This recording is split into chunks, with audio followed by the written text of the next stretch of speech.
Have you ever felt like the world only notices you when something goes wrong? A billionaire who owned a city's worth of warehouses was dying on a filthy diner floor at midnight, and the only person fighting for his life was a broke waitress with sore feet and overdue bills. Rheya Castillo pressed the heels of her palms into the man's chest, counting out loud through gritted teeth. Her arms burned. Sweat dripped from her forehead onto his silk tie. His face had gone the color of old newspaper, and his lips were turning blue. "Ambulance is coming," shouted the truck driver from the counter. They said, "Keep going, don't stop." The young couple in booth 3 sat frozen, the woman's hand covering her mouth, the man gripping the table like he might fall off the earth. Rheya didn't look at any of them. She looked at the man beneath her hands, the stranger whose heart had simply stopped beating in the middle of ordering black coffee and cherry pie. Have you ever been the only one in the room who knew you had to act? Have you ever felt like the world only notices you when something goes wrong? 30 minutes earlier, the night had been ordinary to the point of forgettable. Late November in Chicago meant cold that crept through window seams and settled into bones. The television above the counter played a basketball game nobody was watching. The coffee had been sitting for 2 hours, turning bitter and dark. Rheya stood behind the register, checking the clock. Her shift ended at 1. If the train was on time, she'd be home by 1:40. 6 hours of sleep before her morning job cleaning hotel rooms, where she was invisible to guests who left $3 tips. Her phone buzzed. A text from her younger brother Ezrin, landlord, came by again. Said next week is the deadline. She typed back, "I know. I'm handling it." She wasn't handling it. 3 months behind on rent. $62 in her account until Friday. The door chimed. A man in a charcoal suit walked in. Probably cost more than her rent. Mid-50s, silver at the temples, phone pressed to his ear. He slid into a booth without looking at her. "I don't care what the board thinks. The shipment needs to move." Rheya approached with her notepad. He held up one finger, the universal gesture for "you're not important enough." Finally, he covered the phone. Black coffee, cherry pie. She brought both. He didn't acknowledge either. Then she noticed him pressing his hand against his chest. Subtle at first, palm flat against his sternum, but his voice changed. Words came slower. "Hold on." Rheya walked toward his booth. "Sir, you okay?" His eyes focused on her face. Just a long day. His skin had gone pale. Sweat glistened on his forehead. "You sure? Because you don't look." The phone slipped from his hand. His coffee cup tipped, and then his body folded, sliding out of the booth and crashing to the floor with a heavy final thud. She was beside him before the coffee finished dripping. "Call 911, now." She pressed 2 fingers to his neck. Nothing. No pulse. No breath. Her mind flashed to a community center classroom 3 years ago. A free CPR course. The instructor's voice, "Push hard and fast. Don't stop until help arrives." She interlaced her fingers over his chest and started pressing. 6 minutes. An eternity. Her world narrowed to the rhythm of her hands. She didn't think about rent or Ezrin or anything except keeping this stranger's blood moving. When the paramedics burst through the door, one had to physically pull her back. "We've got him." "How long has he been down?" 5, maybe 6 minutes. They attached the defibrillator. Clear. His body jerked. Flatline. Then, a blip. Another. A weak rhythm that steadied into life. As they wheeled him out, his eyes fluttered open and found Rheya. For 1 second, he looked directly at her. His mouth moved, but no sound came out. Then he was gone. The diner fell silent. Rheya picked up her rag and started cleaning. At 1:07 a.m., she clocked out, caught the train, and rode home in silence. She saved him and slipped back into the kind of life he never has to live. If you love stories where ordinary people make extraordinary choices, hit like and subscribe to Mr. Duskmore's stories.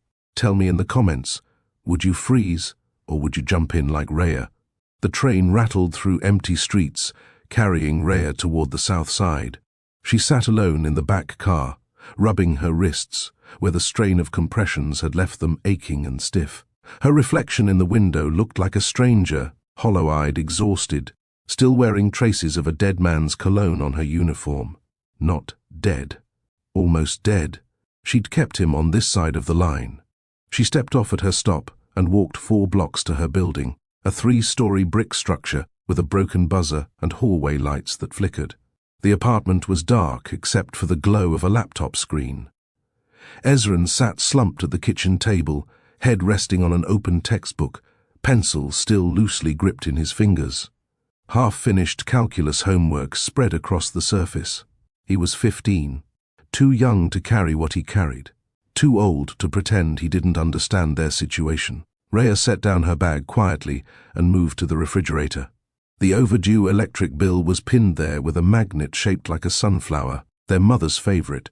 The red final notice stamp glared at her. $347, due in 9 days. She leaned against the counter and closed her eyes. Her mother's face surfaced in the darkness.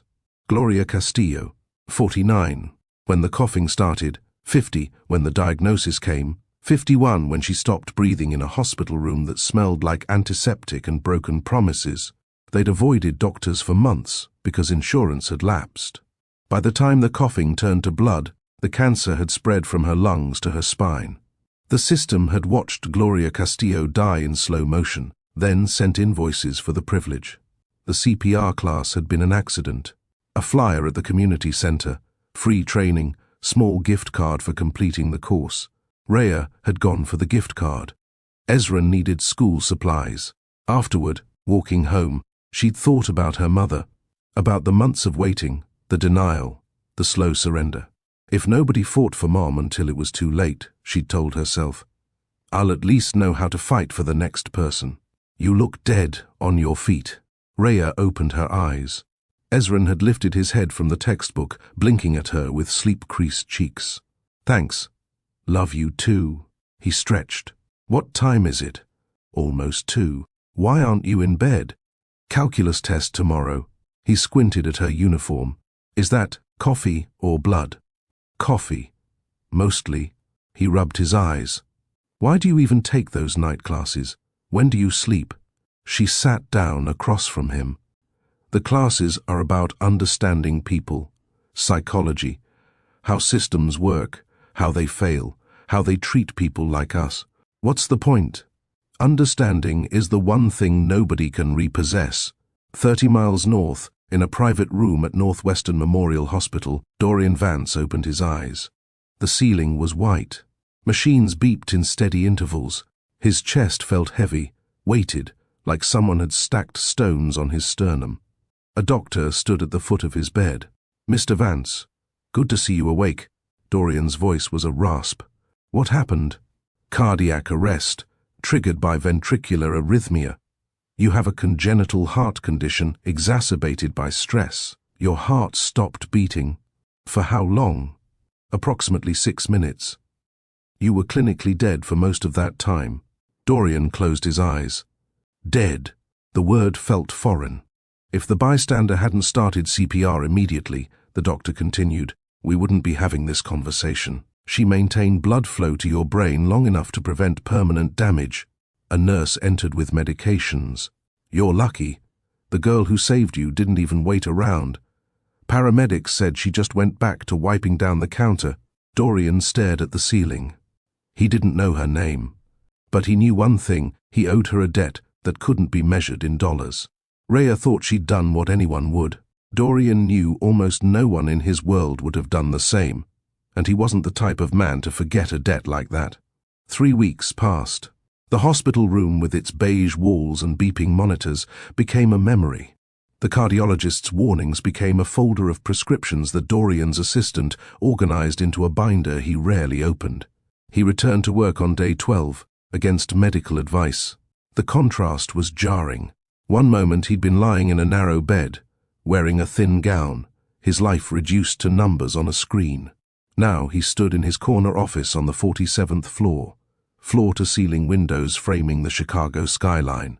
But something in his chest, beyond the damage the doctors had catalogued, refused to settle back into place. Dorian Vance had built Mercer Logistics from a single warehouse and a borrowed truck.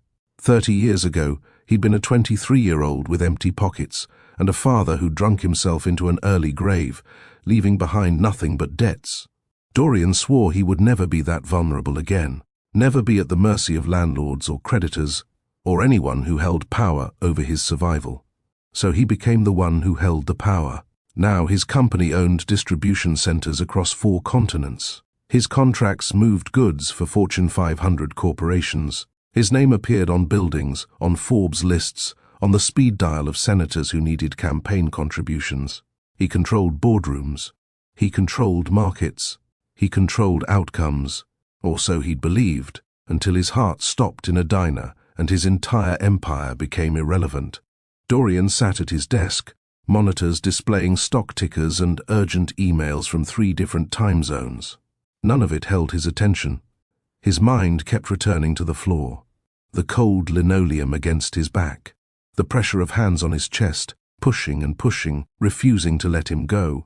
In that moment, his money had been useless. His contacts had been meaningless. His power had dissolved like smoke. Everything had depended on a stranger who made minimum wage and probably couldn't afford the suit he'd been wearing. Lucek, his assistant, appeared in the doorway, a tall man in his early 30s with sharp features and an instinct for anticipating needs. "Sir, I need security footage from a location, the Riverton Diner, North Clark Street, around midnight, 3 weeks ago, November 23rd. Lucek's expression remained neutral. "Is this related to a new vendor?" "No. That's where I almost died." "I'll have it within the hour, sir." The footage arrived on a USB drive. Dorian watched it alone, door closed. The quality was poor, grainy, no audio, the camera positioned above the cash register. A timestamp ran in the corner, 11:47 p.m. He saw himself enter, saw himself slide into the booth, phone pressed to his ear, barely glancing at the waitress. At 12:03 a.m., he saw it happen, his body jerking, the phone falling, his collapse, sudden, total, like a puppet with cut strings. And then the waitress moved. She didn't hesitate. She crossed the distance in 3 steps and dropped to her knees beside him. For 6 minutes, she never stopped. Her body rocked with the rhythm of compressions. Her face showed focused determination, something closer to anger, as if death itself had personally offended her. When the paramedics arrived, she picked up a rag and went back to cleaning. "What did you find?" Dorian asked when Lucek returned. "Her name is Rheya Castillo, 26 years old, works 2 jobs, night shifts at the diner, morning shifts as a housekeeper, lives in a 2-bedroom apartment with her younger brother. Their mother passed away 8 months ago. Education? Part-time at the community college. Psychology and sociology. Strong grades." Lucek paused. "Nearly invisible online. No criminal record. She pays her bills late but consistently." Dorian closed the folder. He needed to understand why someone that exhausted, that overlooked, that beaten down by a system designed to ignore her, would fight so hard for a stranger who dismissed her with a wave of his hand. "Clear my schedule for Friday afternoon. The Henderson meeting? Move it. I have somewhere to be." Rheya thought that night was over. Dorian Vance, Billionaire CEO, decided it was the start of something he could not walk away from. The Riverton Diner looked different in daylight. Dorian pushed through the door at 2:30 on a Friday afternoon. Truckers occupied the counter stools, hunched over plates of meatloaf. A family with young children crowded into a corner booth. The television played a talk show instead of late-night basketball. He spotted her immediately. Rheya stood behind the counter, refilling a coffee pot, her dark hair pulled back in the same ponytail she'd worn the night she saved him. She moved with efficient grace, balancing plates and conversations with customers who clearly knew her by name. She looked up when the door chimed. Their eyes met. "You made it," she said simply. Dorian walked toward the counter. "I made it. Thanks to you." She studied him. "Are you Rheya?" "Depends who's asking." He chose the same booth where he'd collapsed 3 weeks earlier. Rheya approached with her notepad. "What can I get you?" "Coffee. Black." She returned a minute later with a steaming cup. As she set it on the table, Dorian reached into his jacket and withdrew a thick envelope. He placed it between them. I came to thank you for saving my life. I know it doesn't cover what you did, but I wanted you to have this. Rheya looked at the envelope. Then she looked at him. No, thanks. Dorian blinked. I'm sorry. I said no. She pushed the envelope back toward him. I don't want your money. You didn't even check the amount. Doesn't matter. I didn't do it for money. Taking it now would make it about money. In 30 years of business, Dorian had never encountered someone who refused his money without pretending to consider the offer. Most people would accept, he said carefully. I'm not most people, and you don't know me well enough to assume what I would do. Dorian leaned back. I'm trying to show gratitude. This is how I take care of people who help me. No, Rheya shook her head. This is a transaction. You're trying to settle a debt so you can stop thinking about it. That's exactly what it is. You don't get to buy what you didn't earn. Gratitude isn't something you purchase. It's something you express with words, not wire transfers. Dorian opened his mouth to argue, then stopped. She wasn't wrong. Then how do I thank you properly? She considered him. Try saying it. Just the words. No envelope. Tell me what you actually feel. I don't. Try this. Thank you for keeping my heart from giving up. Dorian stared at the table. The words felt foreign, too simple for what they were meant to carry. He met her eyes. Thank you for keeping my heart from giving up. The words came out awkward, halting, but they were real. Rheya nodded once. That's enough. For now. She should have walked away. Other customers needed refills, but something kept her standing there. Can I ask you something? Dorian said. You can ask. How did you stay so calm? When I collapsed, most people would have panicked. Practice. You learn to breathe through the worst parts, or you drown. Most people drown. Maybe they were never taught how to swim. Dorian came back the following Tuesday, and the Friday after that. He simply arrived during her shifts, ordered coffee, and sat in the booth that had become oddly sacred to him. They talked. He learned she was taking night classes. She learned he worked in logistics. He kept details vague. He asked about her brother. She mentioned their mother only once. Slowly, something unexpected developed. Not attraction. Not yet. Something quieter. Respect. Curiosity. The tentative beginning of understanding between two people who had no logical reason to understand each other at all. For the first time in a long time, Dorian found a place where he could just be a man, not a brand, not a balance sheet. But his quiet visits wouldn't stay quiet forever. If someone you saved tried to thank you with money, would you take it? Comment below. And if you're still here, hit that like button so this story can reach more people. The lunch rush had just ended when Maëlle cornered Rheya near the coffee station. Maëlle was 22, working at the diner until she saved enough to open her own salon. She had a talent for gossip and an encyclopedic knowledge of celebrity news. Today, her eyes were wide with something beyond her usual excitement. Tell me this isn't the guy who's been coming in here every week. She shoved her phone toward Rheya's face. The screen showed a business article. The headline read, Dorian Vance survives health scare, announces major restructuring of Mercer Logistics empire. Below was a photograph. A man in a tailored suit standing behind a podium, his expression controlled and commanding. Silver at the temples, sharp jaw. The same face that had been sitting in booth 4, drinking bad coffee and asking about her psychology classes. That's him, right? The coffee and pie guy. Rheya stared at the photo. The diner version of him wore casual clothes and tired eyes. He laughed at her jokes. He felt almost ordinary. The man in this photograph was worth billions. He walked in that evening at his usual time. Rheya approached with a coffee pot and something sharp in her eyes. She didn't pour. You're famous, she said. Dorian's hand froze halfway to the menu. Dorian Vance, CEO of Mercer Logistics. Net worth somewhere in the billions. Her voice stayed calm, but each word landed like a stone. Interesting information to leave out of our conversations. I can explain. Did you enjoy it? sitting in my world, hiding the truth, while asking me to be honest with you. I'm not angry that you're rich, she continued. Money is just money. I'm angry that you had all the context and I had none. She leaned against the edge of the booth. You knew who you were.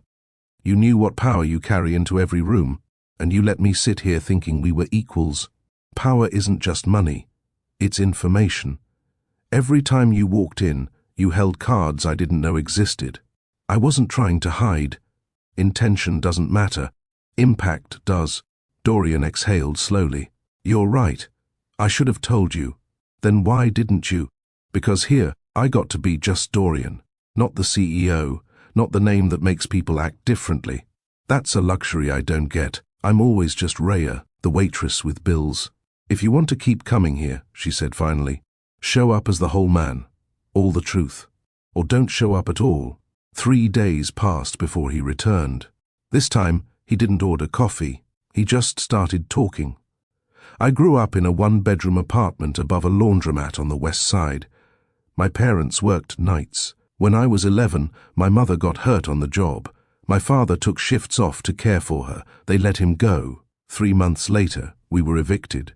Rheya listened. We lived in our car for 2 weeks. I swore I would never be that powerless again.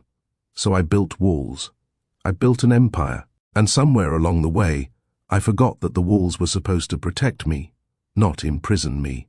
Rheya sat down across from him. Why are you really here? Guilt? Image? It's because I want to understand. That night, you didn't hesitate. You fought for a stranger with everything you had. She studied him for a long moment. Then she pulled a folded flyer from her apron pocket. There's a free clinic on Ashland Avenue. Every Thursday, they help people navigate medical bills, the kind of paperwork that buries families like mine. Dorian took the flyer.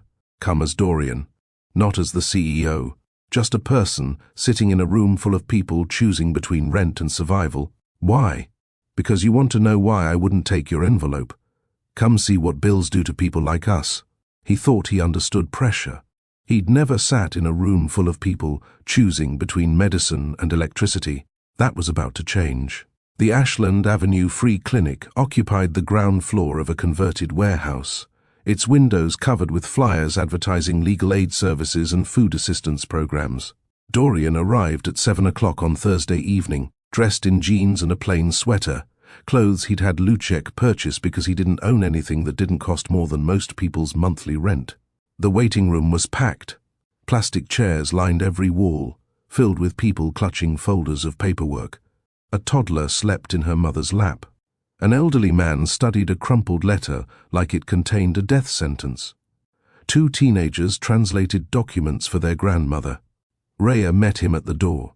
You came, she said. You invited me. She handed him a clipboard. Tonight, you're just Dorian. Good with numbers.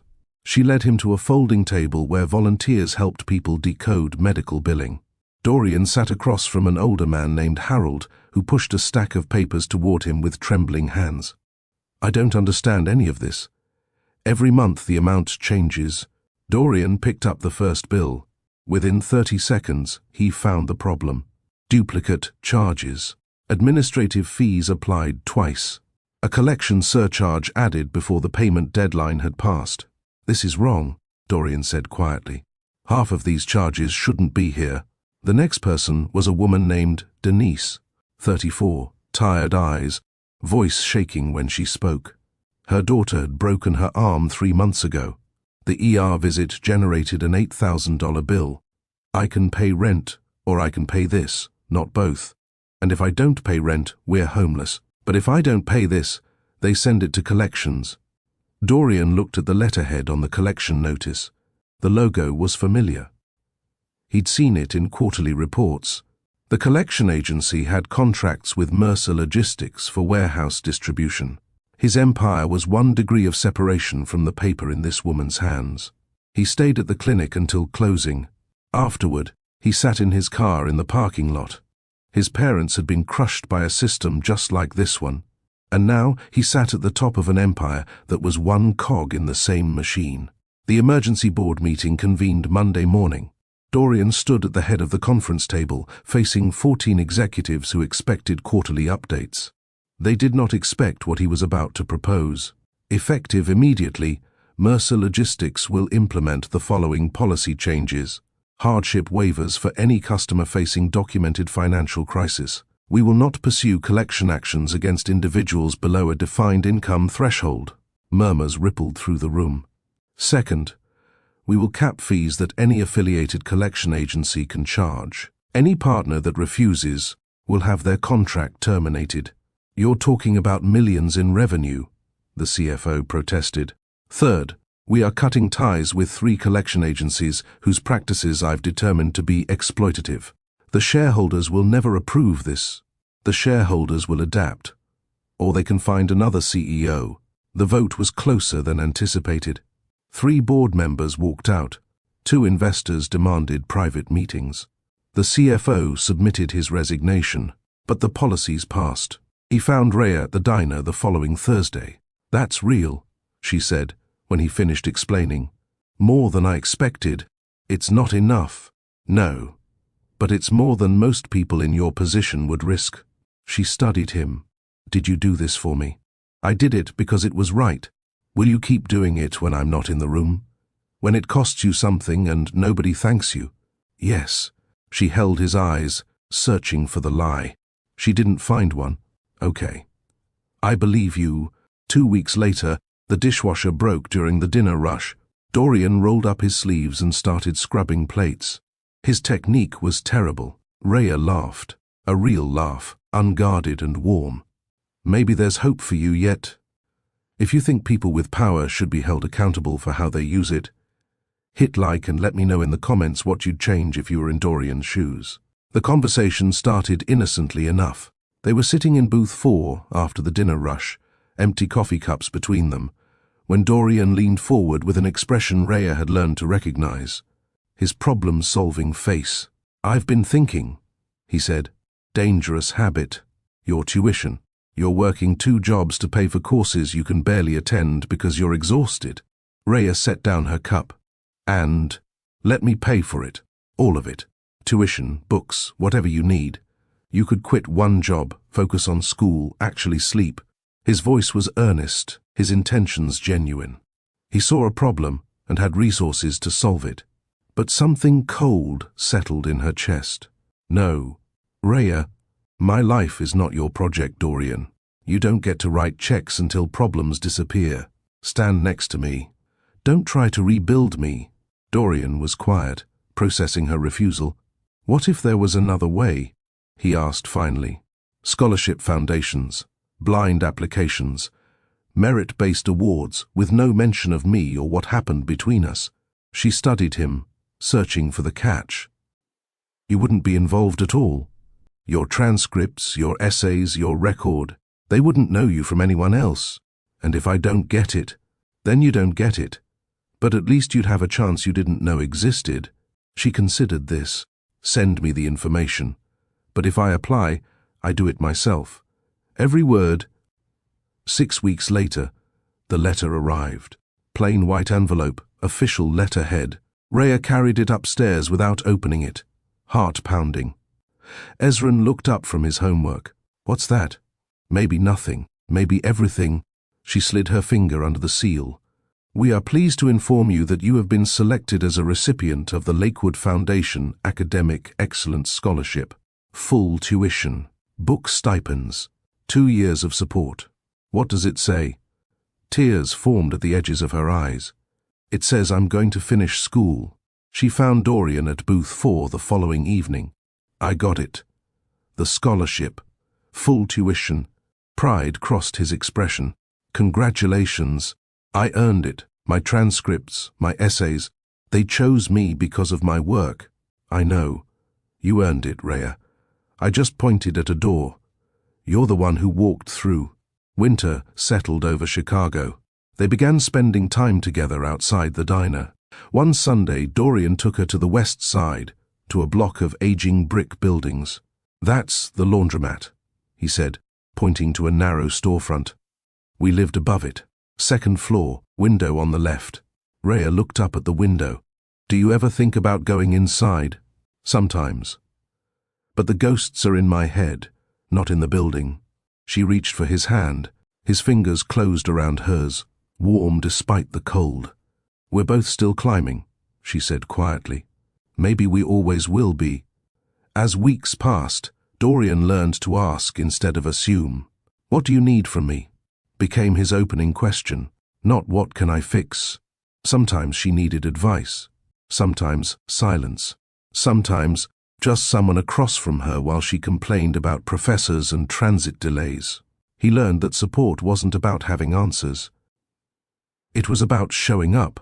She hadn't taken his money, but she had taken something far more dangerous, space in his heart, and he'd taken a place in hers, not as a savior, as a partner in the fight. 5 years had passed since the night Dorian Vance collapsed on the floor of the Riverton diner. The diner itself remained mostly unchanged. Same cracked vinyl booths. Same coffee that tasted like it had been brewed during a different administration. Same television mounted above the counter. But the two people sitting in booth 4 had transformed. Rheya no longer wore the blue apron of a waitress. She came as a customer now, a regular who tipped generously and knew everyone's name because she'd once been one of them. She worked as a patient advocate at a non-profit organization that helped families navigate medical debt. The same forms that had buried her mother now passed through Rheya's hands, and she translated their incomprehensible language into pathways toward relief. Dorian still ran Mercer Logistics, but the company had evolved. The policies he'd implemented years ago had expanded, inspiring similar changes across competing firms. His edges had softened. His eyes carried less weight. They sat across from each other with cups of the terrible coffee they'd both grown inexplicably attached to. "Do you still have the envelope?" Rheya asked, a smile playing at her lips. Dorian laughed. "It's in a drawer somewhere." A reminder of the first time someone told me no, and actually meant it. "I never understood real strength until that moment," he continued. "I thought strength was leverage, control, the ability to make things happen whether people wanted them to or not. And now? Now I know strength is what you showed me, fighting for someone without expecting anything in return." Rheya traced the rim of her coffee cup. "I never believed someone like you could choose empathy and actually stick with it. But you stayed. You changed things that cost you money and reputation. That's everything." "I used to think strength was leverage," Dorian said quietly. "But that's just power without purpose. Real strength is changing course when you realize you're hurting people, even when it costs you something." Rheya nodded. "I used to think I'd always be invisible, just another tired worker moving through a system designed to ignore people like me. And now? Now I know that even a tired waitress can change the direction of an empire." With her hands and her spine, a crash echoed from the kitchen. Dishes hitting linoleum. Rheya stood. "Come on, dishes won't wash themselves." Dorian didn't hesitate. He slid out of the booth, already rolling up his sleeves. They walked into the kitchen together. No hierarchy, no power imbalance. Just two people doing what needed to be done. Once, she kept his heart beating on a diner floor, her hands pressing against his chest in the space between midnight and morning. Now, together, they kept other hearts from being crushed by the very system he'd helped build. His policies created pathways for families drowning in debt. Her advocacy guided them through the maze. None of it erased the damage that had come before. But every life they touched was a choice. She refused to sell her courage. He refused to waste his second chance. And together, they proved that doing the right thing when nobody's watching can ripple outward in ways you never expect.